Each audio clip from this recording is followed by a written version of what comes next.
Boom, boom. How's it going? How's it going? Welcome aboard. It is I, TJ from M5 Successful Friends, and we are out here again with another M5 Successful friend, someone that I actually met a while ago, and I met him at what was called an Investor of the Year, which meant that, that was my first time meeting this guy.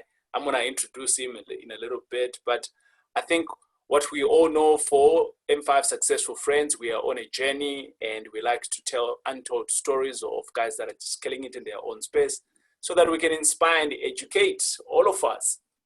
And let's get into it. It's time to learn. How's it going? Welcome aboard. Heine, how's it going? Oh, I'm brilliant, man. Thank you so much for having me. Okay, awesome. Hey, where are you from? The last time we met, it was out in Johannesburg, and we're having some fun here. Are you Johannesburg based or somewhere else?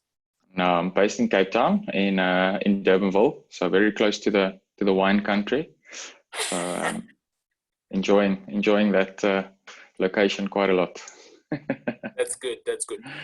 So from people from Johannesburg, I don't know if you've ever stayed in Johannesburg, but there's a thing that if you move to Cape Town from Johannesburg, you have arrived. So in terms of your financial goals, so I envy you that you're in the land of the wine. No, man. No, we're so privileged. It's really just such a beautiful place. So if you can acknowledge the beauty around you every day, then it makes it so much better. So yeah, we're very fortunate. Amazing, good. So Heine, you're a family guy. We were talking earlier on before the break. You're a family guy. What does your life, what does your everyday look like in terms of you as an individual? So obviously pre-lockdown, eh? Yeah. So I started my own consulting business about 7 years ago. Right. And it's mostly to do with sort of industrial engineering type things, mostly focused on helping small and medium-sized businesses. So these guys that they're just sitting with problems that they've never been able to fix, or they know about things that it's easy to fix, but they just don't have anyone available to do it, no resources. So I started that business in 2013. Very local, very small, sort of just scratched or scraped by every month. And then in 2015 managed to sign a contract with a larger consulting firm. And we started doing projects for them in China, Cameroon, Ghana, Ethiopia, Nigeria. So for the last 4.5, 5 years, I've been doing a lot of traveling. My sites mostly included Cameroon and Ethiopia, and for the last year it's been China mostly. So about out 2 weeks a month, back 2 weeks a month. So that's been my life for the last 3 odd years, if not more. We have a beautiful baby daughter who's just turned 1, and my beautiful wife as well. Thanks, man. I appreciate it. It's just keeps on getting better. So yeah, obviously lockdown. I'm at home with both businesses. I'm lucky enough to be able to work from a computer. So instead of physical support, I can do virtual support. And with the property stuff, as you know, I mean, it's most of it can also be done via emails and Zoom calls as we're doing now. So yeah. Good. So that's me, man. Yeah. So I take it that so which one is your main source of income? So you've got, I know you with having the company helping homes. Yes. And that was a fascinating name for me. We're going to come to it just now. So which one is more dominant between your two businesses that you have here? So currently it's still our consulting business. It's called BSGV.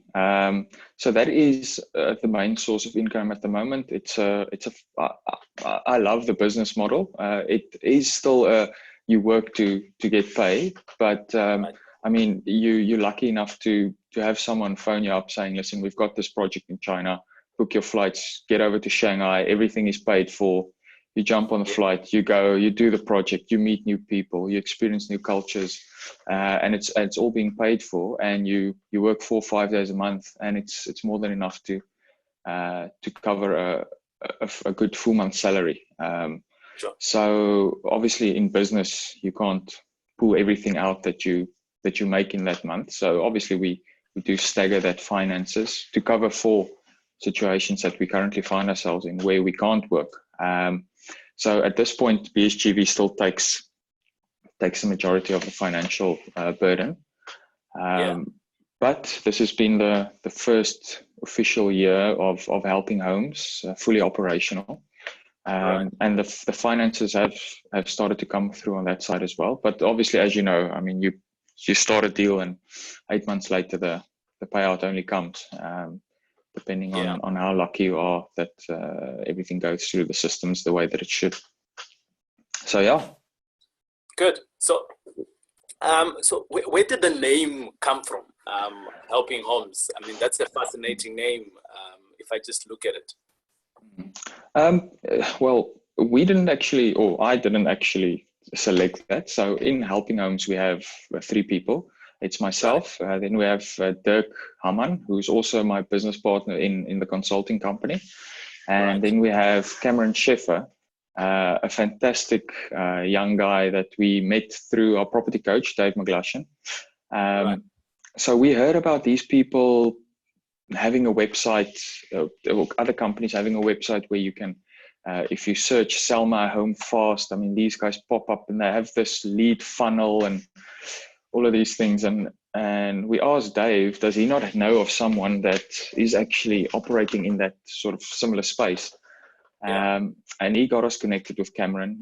We met up with Cameron, clicked immediately. And although the name Helping Homes have been registered for, or has been going for a couple of years already, we've partnered up on the marketing side with him, pushing finances into the marketing to get that going. So Helping Homes, I mean, it's just purely people needing to sell their homes fast, people that need help selling their homes. So that's just basically where it comes from, help selling home. And there we have Helping Homes. It's sort of, and I think the way that Cameron also explained it, so it's sort of a soft name. It's a you feel sort of comfortable reading it, comfortable seeing it, because it's something that can aid you in a time of difficulty. Yeah. Okay. So what does Helping Homes do? I want to come back to it, but I want to go back to the conversation that you mentioned. You dropped a name that is familiar to me, Dave, and you said that's your coach. And why do you have a coach? What value do they bring into your life? Yeah, listen, it's I always laugh when people ask me that, because it's, for me, it was, I mean, we went through the legacy training, and I mean, the training cost quite a bit of money, as you know. And I told my partner is I'll pay that money for 2 things, basically, is to have a coach, for someone that's been through certain things that can guide you, that you can always phone. And then secondly is for the power team. I mean, the fact that you link up with your coach, instantly you have a credible attorney, you have a credible architect, you have a credible whoever, you understand, building inspector, conveyancing attorney. So that was, for me, the main reason, is I'll pay all of that money just so that I can get a coach that can take us through this journey and show us every step of the way. Because, I mean, if you go through this thing alone, you have a question, who do you bounce it off of? You can't bounce it off of your friend next to you that's just as clueless as yourself. It's almost like the blind leading the blind. Absolutely, that's what I was thinking, but I didn't want to say that. But yeah, Dave's been an absolute champion, become more like a friend than a coach. So yeah. Good stuff. I mean, I can relate to that. I've been journeying on with Andrew, and Andrew is my property coach. But outside Andrew, I also have other coaches as well. I've got a business coach. Dr. Dave Martin is out in the States. I've got a marriage coach. I've got a parenting coach. I mean, I can every aspect of my life that I think I want to progress to, and that's important to me. I always want to try to find someone else who is excelling in that area and I can learn from, because there's always room for learning, right? Yeah. Okay, cool. Let's come back to the name Helping Home. So what does the company actually do on a day-to-day? Yeah, so it's basically, we have quite a bit of adverts running, Google, Facebook, and you wouldn't believe the amount of responses that we get through Facebook, the amount of leads. Wow. So it's basically people in a difficult situation. I mean, people either, I mean, as you know, the immigration number has skyrocketed the last couple of years. People getting divorced, people in financial difficulty. As unfortunate as it may be, I mean, we try to extend a helping hand to those people, and it's simple. They get in contact with us, we follow up, find out what their situation is all about, and then we work out a strategy that will best suit them. So the two main strategies that we've done is just a pure flip, as you know, buy it at a decent price, sell it at a better price, make a profit. But also another strategy that we've thought we created ourselves, but we found out then that obviously it's been a quite popular strategy for some companies. It's called an assisted sale. You know, that's the thoughts of a young property investor. Eh? You think you've come up with something brilliant. I like that. You know, hey, I've got a flag. I've discovered gold. Oh no, gold is everywhere. Yeah, absolutely. Or everyone has gold, eh? So it's where we evaluate the person's financial state. We give them a lump sum of money. So they're able to cover day-to-day expenses or cover debt that they've incurred. Right. But then the property goes to market. We sell the property and we recover our funds that we initially gave them, plus a profit on top of that. So that's been the two main strategies for helping homes in the first year or so. And we decided to keep it like that because, I mean, for property, for all of us, it was sort of this thing that's very far from my mind. I mean, I never in my wildest dreams thought that I'll be able to buy a property and sell it again at a better price, to be quite honest. And so we set that target out to let's do one of these. And through the process, we've done about 5 in the last year. Well done. So thanks, man. And so that's the reason why the strategy has been what it has been. Is like, can we actually do this? Can the 3 guys randomly getting together, figuring stuff out, can we actually do this? And I mean, you read it in the books, you read it in Robert Kiyosaki's book, how he makes the money, the passive income from property, and sort of just so far from you that you just try to see if it's possible at first. That is something that you mentioned, something that is a little bit close to my heart, in terms of you see it, you read about it, you know it can be done, but as an individual, you just think that it is far-fetched from me. Absolutely. I want us to go back to the time that you actually hit the first one. What was the feeling like when you got it right? No, I mean, it was a bit surreal because, I mean, you get taught that great investors or property investors act with speed, and you go through this thing, you're evaluating the numbers, you're working on this thing that we thought we had created. you meet up with the seller for the first time. It's that sort of, you're not dealing with an agent. You know, all of the things that's been spoken about on the proper way to do these things. And then you do it, and you have this timeline planned out, and you're like, now we're in it. So it was actually such a crazy year, or crazy month, because for 2 months we had no leads, and then in 1 week we basically did, or 2 weeks we did 3 deals, and it was just like, oh, what? You understand? It's so it was just a massive climax almost. You're like, is this happening?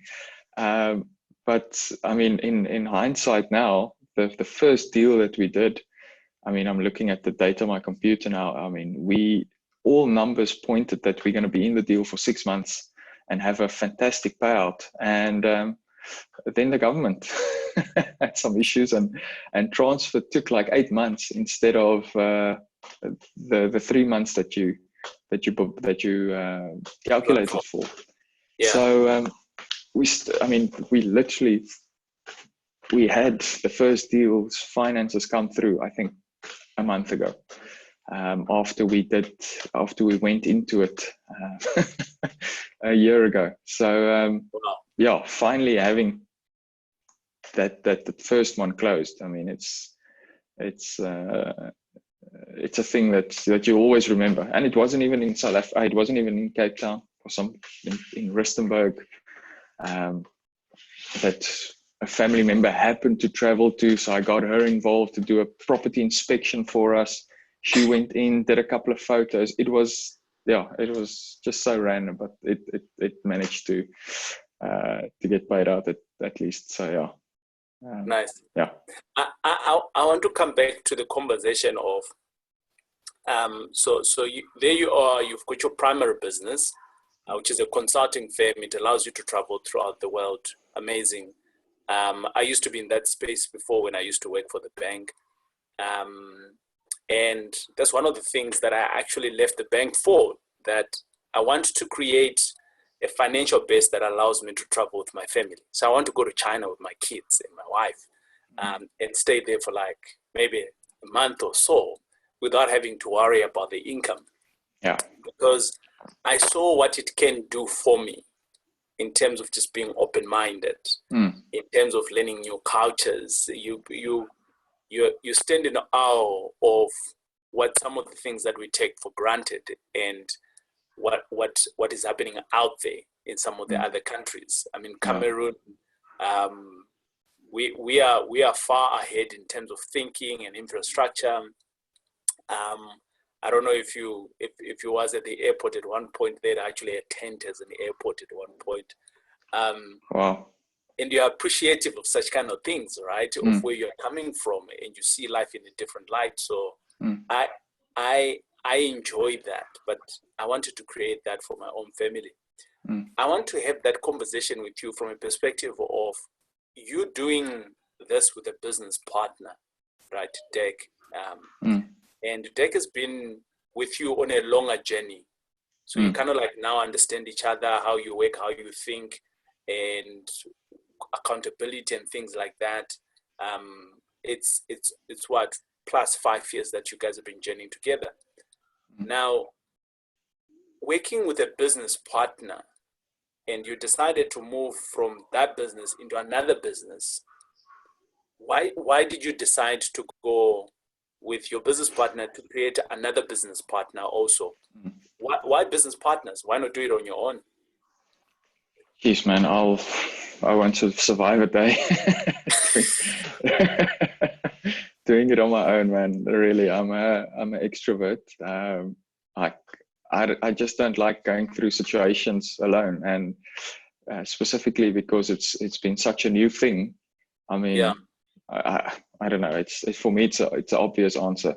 I always said that if I want to go fast, I'll probably go alone, but if I want to go far, I'll go with someone. Right. So Dirk's been that champion on my side with the consulting business, and I mean, we've just brought that same energy and same partnership into the property side. For me, no doubt. I just don't want to do anything alone. Right. Yeah, that's about it. Good. If we had to look at your journey right now, having journeyed through, you went through into education. We come from the same educational schooling, and there's many different options or strategies. You know, there's the buy-to-lets, which I gravitate to heavily. I enjoy that space. I started off with my 2-bed, 1-bath, go on to buy houses. Now I buy buildings. And I enjoy that, you know, creating families, creating homes for families in one building, 30, 40, 50 units that we've got. And recently we branched off about a year or so ago into students accommodation. I think the same concept still applies. I am giving accommodation, but you know, this is more now to students. I enjoy that space, and for me, flipping, it's a scary place. I don't like it for the fact that, you know, I'm having to work to create the money. And whereas in the buy-to-let, yes, I am working, but in the long run, my effort of work versus on the flips is slightly different. And yet there you are, right? You have now created a business model in helping homes, which is actually just geared around flips, right? So you're making those money whilst you're turning the houses. What made you to gravitate to that strategy as opposed to all the other strategies that we have, the Airbnb, the buy-to-lets, the developments? I mean, there's so many of them. Yeah. Well, it was just purely to see if we can get this thing done. Cool. So that's why we said, listen, even if we just do a small flip, I mean, the flip will allow you to go through a process quite quickly. You'll be able to buy, renovate if need be, sell, all within a period of 6 to 8 months. So we just wanted to, that would have been the sort of the shortest term that we can actually see if this thing is working, or not that it's working, but that we can actually do it. Believe you me, we've also been looking for buy-to-lets, and just none of the opportunities that we've had up until now have made sense to go the buy-to-let route. Now, we've been evaluating our marketing that we put out, where we market quite considerably in the last couple of months before lockdown hit, to see whether we can get this more buy-to-let leads coming in. But ultimately, we have just not had many of those ones coming in. We are also moving into the student accommodation side of things now, which will allow us to get the freedom that the buy-to-let will be able to offer you. So yeah, we definitely are venturing into that side of things. I just think with the fact that we were working abroad quite a lot, and that we were sort of testing the waters, you just sort of wanted to get one deal done and see how easy it was, evaluate, learn, and so forth. So yeah, it wasn't that we specifically said it's only a flip, no matter what comes our way. So it's just, that's how it happened to be over the last year. Okay, good stuff. You work closely with your business partners, Cameron, together with Dirk, and out of all of your journeying right now, I mean, you guys have done 5 deals in a year. That's amazing stuff. You know, I remember when I started off my first deal, you guys took you 2 months. Mine took me 6 months. You know, sure. I was now thinking, is this for me? You know, I was beginning to have doubts and things like that. Yeah. But I want to touch on something else, which is more around you as an individual.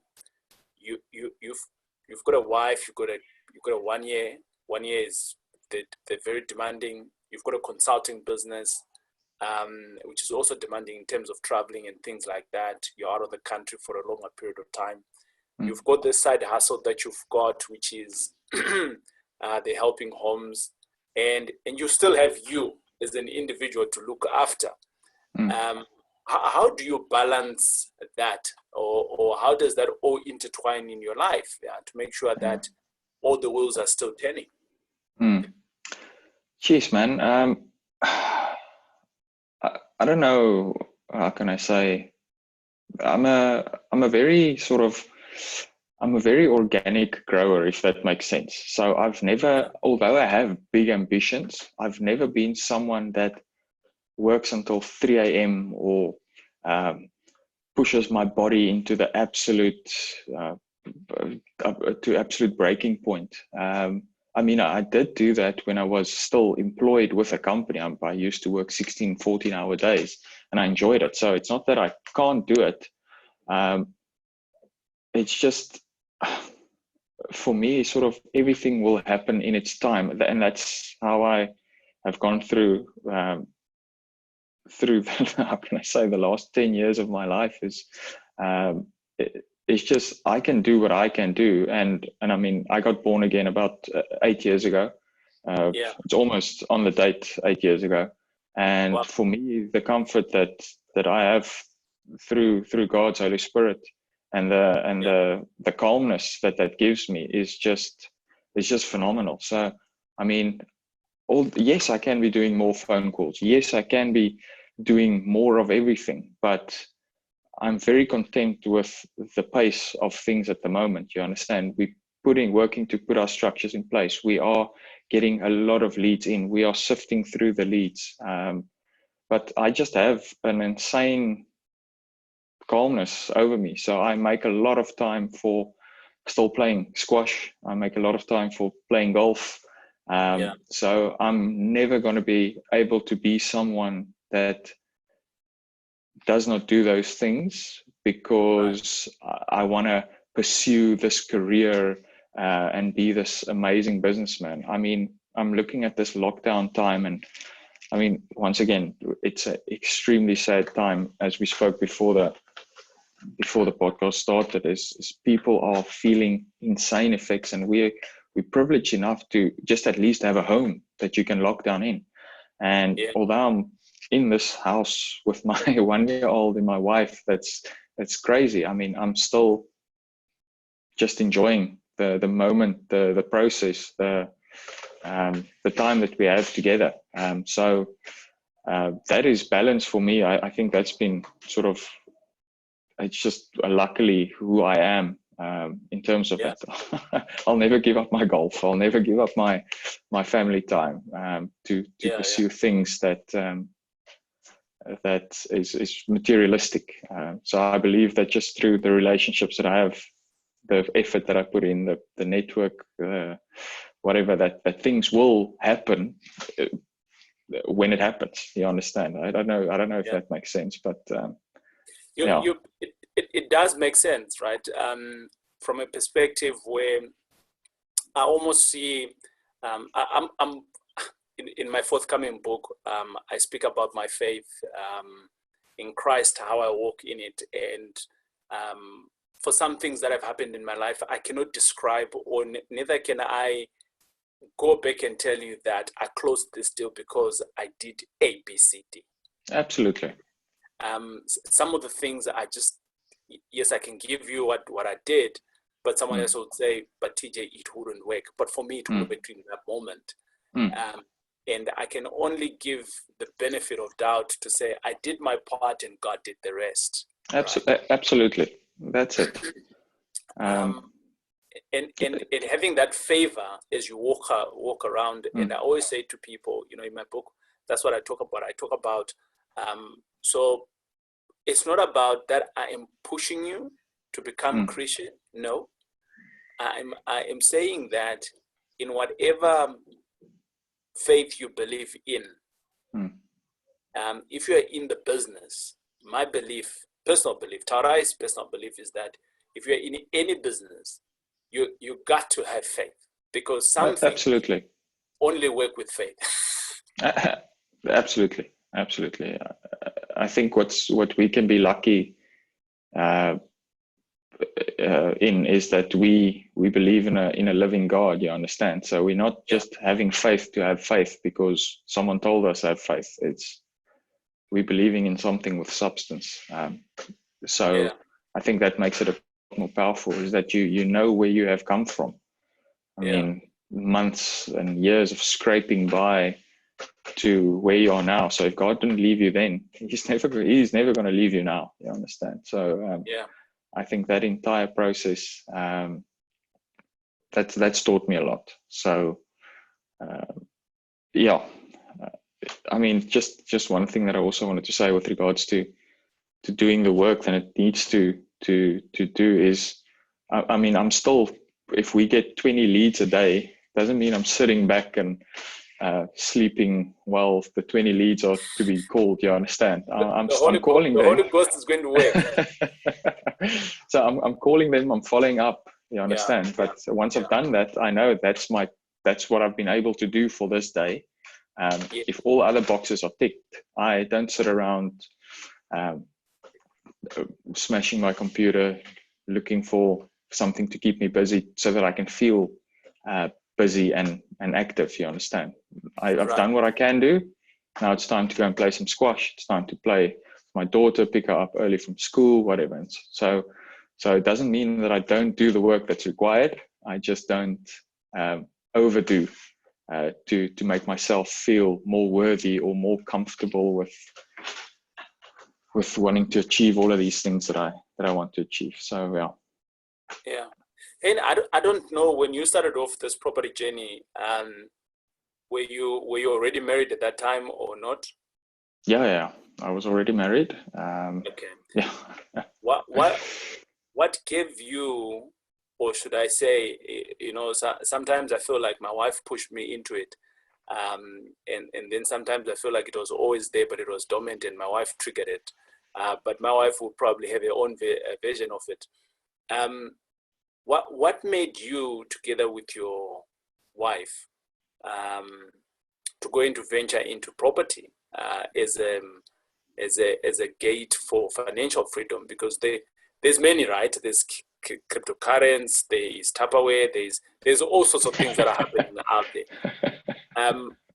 But what made you gravitate to property? For you and your missus, when you guys were talking, and you're like, yes, baby, this makes sense. Let's go and pay that couple of $100,000, and you swipe that card. Yeah.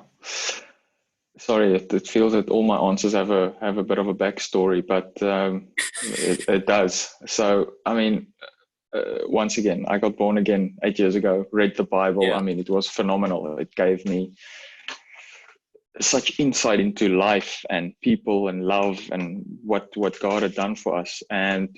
But finance-wise, I always felt like I sort of knew what was going on, but never really read up on something to better myself, if you understand. Right. So why I say the Bible is because that completely changed the person who I am. And when I finally decided to read Rich Dad, Poor Dad, I think it was 2 years ago on December holiday, I was just like, my mind was just blown. And we were on the beach actually, and I never read. I'm a shocking reader. But funny enough, over December holidays, I read like 2 books. We were on the beach and I was reading this and I was explaining to her like all of the amazing things about where the tax system came from and the property that he's done. And it was just like blowing my mind, literally.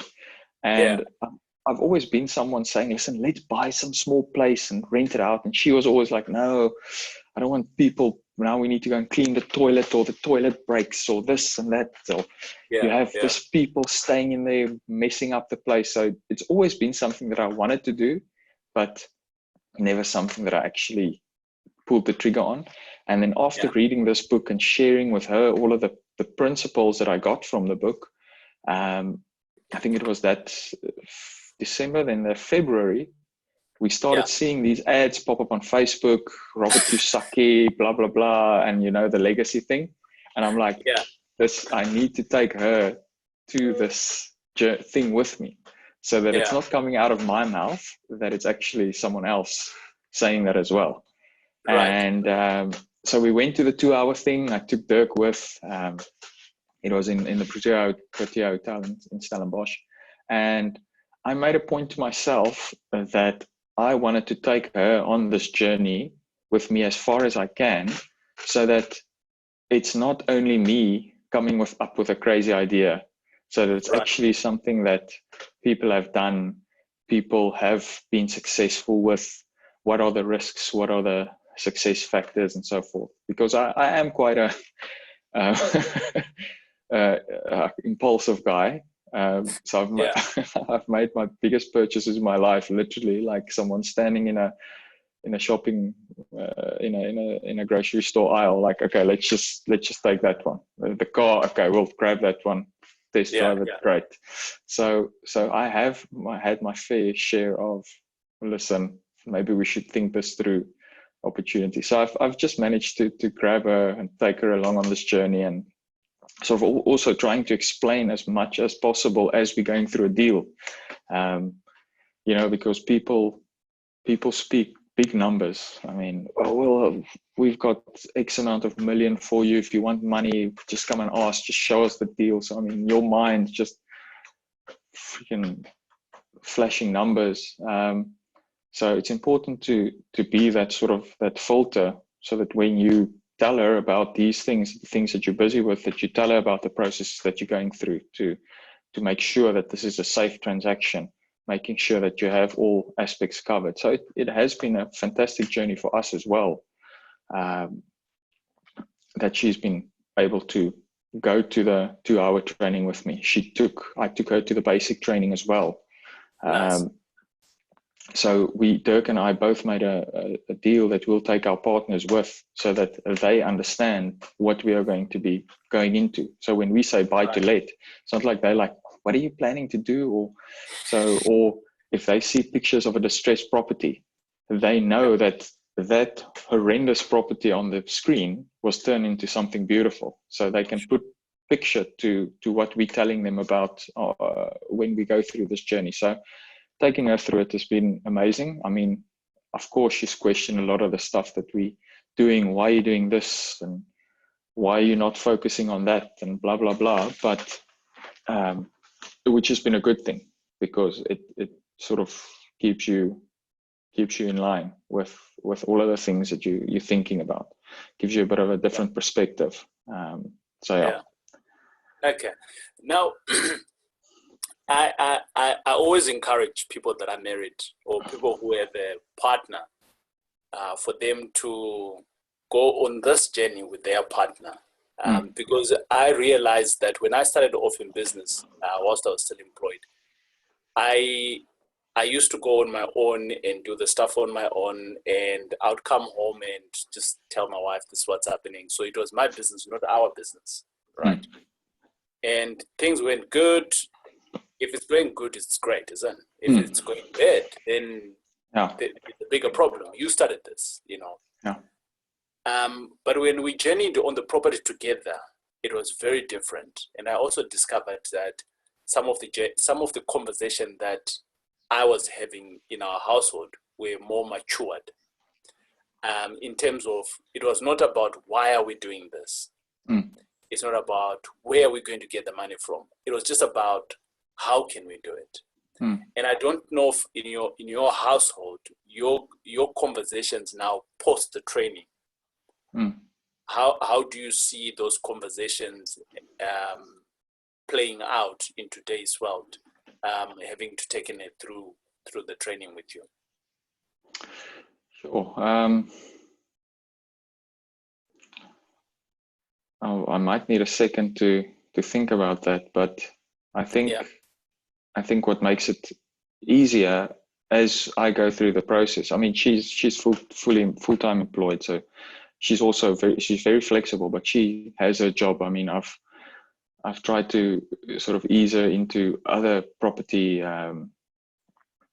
opportunities, but she doesn't like those types of things. If you get what I'm saying, that's not she's a phenomenal person. If you give her something to do, she'll just run with it and do it the best than anyone, better than anyone. But I think just from the last year or year and a half's conversation that we had, and how that's obviously progressed through not only the different opportunities that we're getting, but the maturity that I'm able to speak about this now because I have more information. I think that's sort of, once again, it's just been flowing and growing organically. Nice. So that it wasn't this big change happening. It's every day or every week I'm speaking about something that's a bit more mature, a bit more secure, a bit more, how can I say, more rewarding. So I think if that's the only way that I can answer that, it's just, once again, open communication. It's your experience, right? And I mean, that's how you're seeing it. But let's go to the meat of a deal, right? I don't know if there is any deal that you'd like us to walk us through at a very high level in terms of how did it come into your guys' funnel? What was the circumstance, or how much did you guys buy it for, and then eventually did you guys sell it? And if you sold it, what was the reward there? If there is any deals like that you're happy to share with us. Yeah, of course. I mean, I'll share the first deal that we did. I really love it because when as I said, Helping Homes is there to help the people that's either being divorced or financial difficulty. And it seems like every single property story starts with, it was this beat up old place, or it was this owner not being able to pay his bond. So it's all this sad stuff. But actually what happened with our very first deal, it was a lady that inherited properties from her dad after he passed. And she started a pet food company. So dog food. So she needed money to buy equipment, to pay for the marketing aspect of their boxes, the bowls, the development of the product. So it was nothing sad, it was nothing somber. We were fronting funds for this lady to actually grow her business. And so what ended up happening, it was that property in Rustenburg. We got it through a lead of a Facebook lead, and followed up on it. So you are Cape Town based. You get a lead in Rustenburg, Yes. and you still executed it from that distance. Yes. Obviously, as you know, with Lightstone, it's quite easy to get an evaluation of the suburb that you're in, sort of the rate of turnover of properties, and being able to chat to the agents on that side. So all of those things aided us in just getting a good understanding of what we're sitting with. So as I mentioned earlier, a family member, they were traveling up to Rustenburg, funnily enough, for a rugby tour for her son. And I'm like, can you please go and have a look at this property, blah, blah, blah.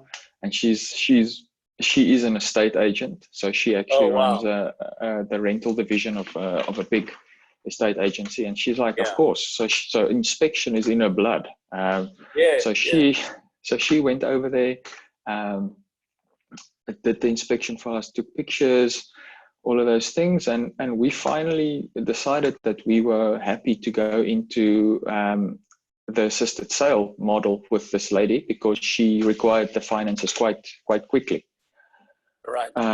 So we got a contract drawn up through an attorney that we got through our power team from our coach. Once again, nice. Very valuable there. I got the contract drawn up. We paid over the money, and we agreed on an amount that the property would go to market for. And the property was on the market for about 2 months. Got a buyer that paid over, I think, 30% deposit. So that was last year, June. And we were like, okay, brilliant. This transaction's only going to take the 6 months that we planned for. Anyway, got the deposit over, started the transfer process. And then there were issues with outstanding rates and taxes, which was then paid. And after it got paid, they had a system upgrade, and after the system upgrade, it showed that the finances hasn't been paid, the rates and taxes. So there was a long sort of back and forth. Listen, it has been paid, it hasn't been paid, blah blah blah. And finally, in March, early March this year, it got paid out. So we recovered our initial 150,000 rand that we put in. Right. When the OTP was signed and the deposit was paid over, the lady required another 100,000 rand for a business, which we fronted, and we thought that that was going to be for a 3-month period of time. So I mean, to make 20,000 rand on over 3 months on 100,000 rand that you're giving out is quite a good deal. So we gave her another 100K. Yeah. So at the end of this whole thing, we got back our 150 that we initially invested. We got back the 100 that we gave when the transfer started. And on that deal, we made 20,000 rand on the 100,000 that we fronted, and we made 100,000 rand on the 150 that we fronted. So I would say it was quite a good start for us. The property was worth about 950,000.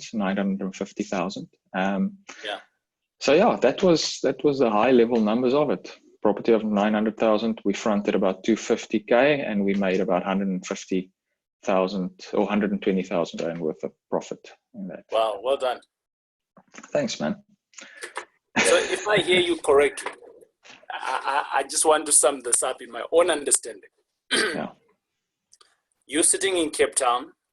You've got your leads going, working for you whilst we are talking right now. Mm. A lead comes through and you call this lady.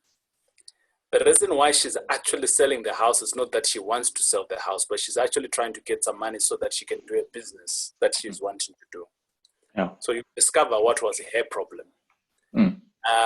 And the real problem is that she's looking for 100,000, whatever the money was. So, but you decide, okay, but I can buy this house at an X amount, which is a lower amount than the market, because you then did your due diligence to see what it can sell for. So you were comfortable to loan her the money, but you were also now taking possession of the house. No. We never took possession of the house. Okay. So it was an assisted sale, meaning we give her the money, the property goes to market, and then when the property sells to a completely different person, no one that we are familiar with, when the profit or when she receives the 900,000 of the property, we will recover our funds from that. So that's what's also nice about this deal, is you never take ownership of the property. I see. Okay, good stuff. Yeah. And your attorney is the one who is managing the process. That's how you secure your money. Yes. Ah, okay. All right. Yeah. Good stuff. We have over the last couple of deals that we did sharpen up the security or the safeness of the transaction quite a bit. But that was our first deal, and we were lucky enough that the due diligence that we did and the checks that we had in place paid out and went through. But we have sharpened up that quite considerably. This is an awesome deal. I like it. You made some money. Thanks, man. Absolutely. And I mean, our goal was just not to lose money on the first deal. And I think we can be quite lucky that we made some. Yeah. All right. We're lucky. Stuff.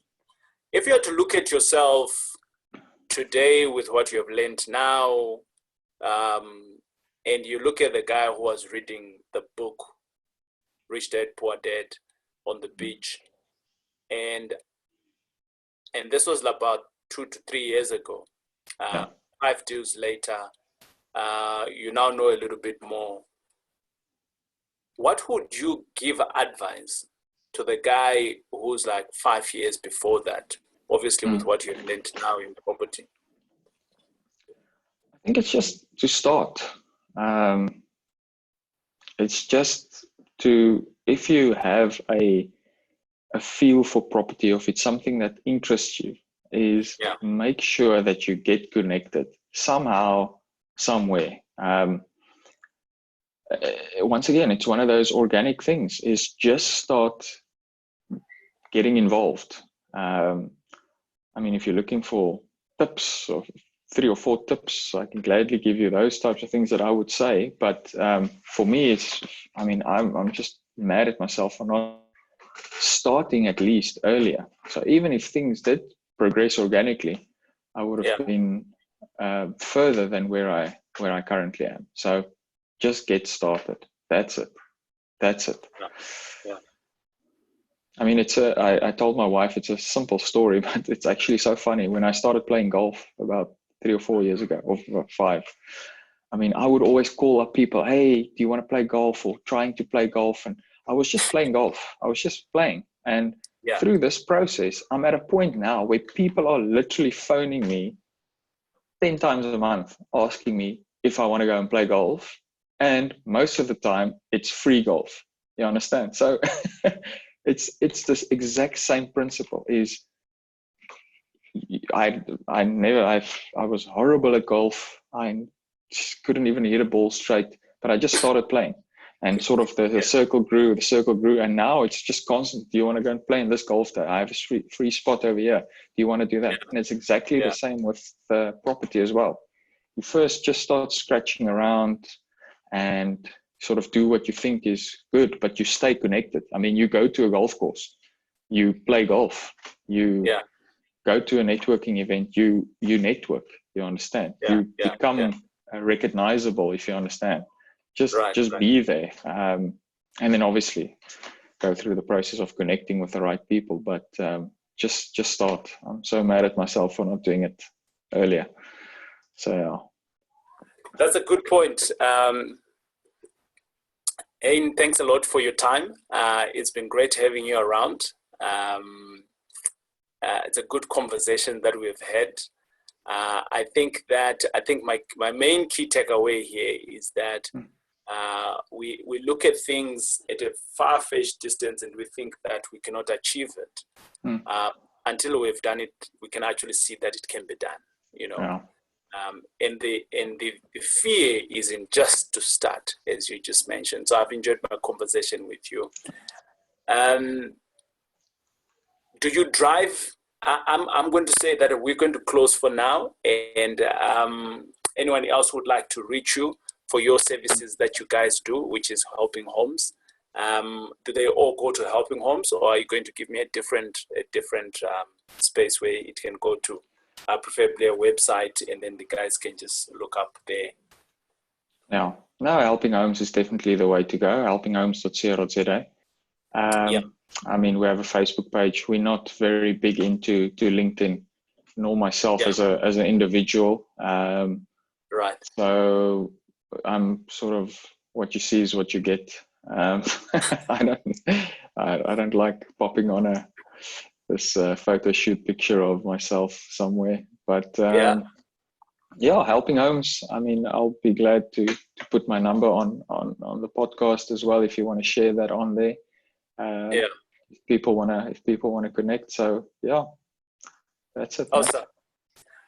There you are, ladies and gentlemen. I told you it's going to be blessed, and like it is every day, we bring you a successful friend. And for me, the things that Heine does, it's amazing stuff. Leads generation in any form or shape in a business like the ones that I do, even though I specialize more into the buy-to-let, and that's my happy place, but I can never do it without creating leads. And for me, leads is one of those things that are very important. That was one of my other big takeaway in having this conversation with Heine, that you need to be creating leads, and you can then obviously do whatever you want to do. It's been great for me. I am trusting that you have gained something here. Drop us some comments on how you have enjoyed this. And like we always say, if you did learn something, share it with someone. It's been great. God bless. Cheers. Bye.